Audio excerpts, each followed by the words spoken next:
তৃণমূলের এমপি এমএলএদের নাম এসছে, যাদের নাম উল্লেখ করে বলা হয়েছে যারা চাকরির জন্য সুপারিশ করেছিল এই যে চাকরির দুর্নীতিতে, সেই সুপারিশের তালিকায় যার নাম এসেছে ক্যানিং পূর্বের বিধায়ক শওকত মোল্লার নাম এসেছে। বিষয়টা নিয়ে কি বলবেন? দেখুন, শওকত মোল্লা সাহেবকে তো অনেক আগেই জেলে রাখা দরকার ছিল। ভোট পরবর্তী হিংসাতে ন্যাশনাল হিউম্যান রাইটস কমিশন তাকে নটোরিয়াস ক্রিমিনাল বলছে। সেখানে বাইরে কিভাবে ধরে? যেভাবে কয়লা চুরি করেছে ইডি তাকে একাধিকবার তলব করেছে, এড়িয়ে গিয়েছে, এই দায়ে তাকে জেলে রাখা দরকার।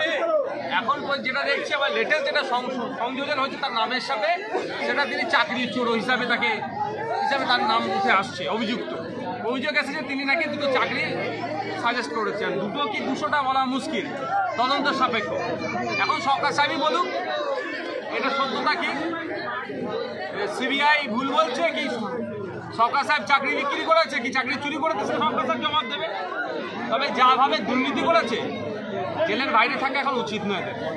এই যে প্রথমে কয়লার দুর্নীতি, এবার চাকরির দুর্নীতিতে অভিযুক্ত, কি বলবেন? বিভিন্ন ধরনের অন্যায়ের সাথে এরা যুক্ত আছে। দেখুন, গত কয়েকদিনের মধ্যে বেঙ্গল এসটিএফ কার্তুজ সহ বেশ কিছু মানুষকে অ্যারেস্ট করেছে।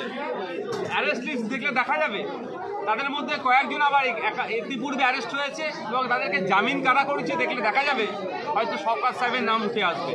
যাদেরকে অ্যারেস্ট করেছে আজকেও মনে হচ্ছে একদিনকে অ্যারেস্ট করেছে, এদের সাথে শওকত সাহেবের ঘনিষ্ঠতা কতটা দেখলে বোঝা যাবে। বিভিন্ন অনৈতিক কাজের জন্য ইনি সিদ্ধহস্ত। তবে সময় শেষ হয়ে এসেছে, আইনের মাধ্যমে এর প্রত্যেকটার জবাব নেওয়া হবে। অনেক কথা বলেন উনি অনেক কথা বলেন। ওই জন্য ইডি ডাকলে ভয়ে যান না, অনেক সময় এড়িয়ে যান, আর নাহলে কাউকে ম্যানেজ করে রাখেন। যেভাবে শিক্ষিত বেকার ছেলেরা রাজপথে বসে আছে, তাদের মেধাকে বিক্রি করা হয়েছে, আর উল্টে যারা অক্ষর জ্ঞান নেই, যারা যুক্ত অক্ষর পড়তে পারে না, তারা চাকরি করছে। এটা মেনে নেওয়া যাবে?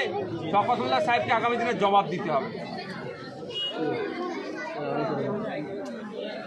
তোমাদের কিছু আছে? চলো পড়ে যায়।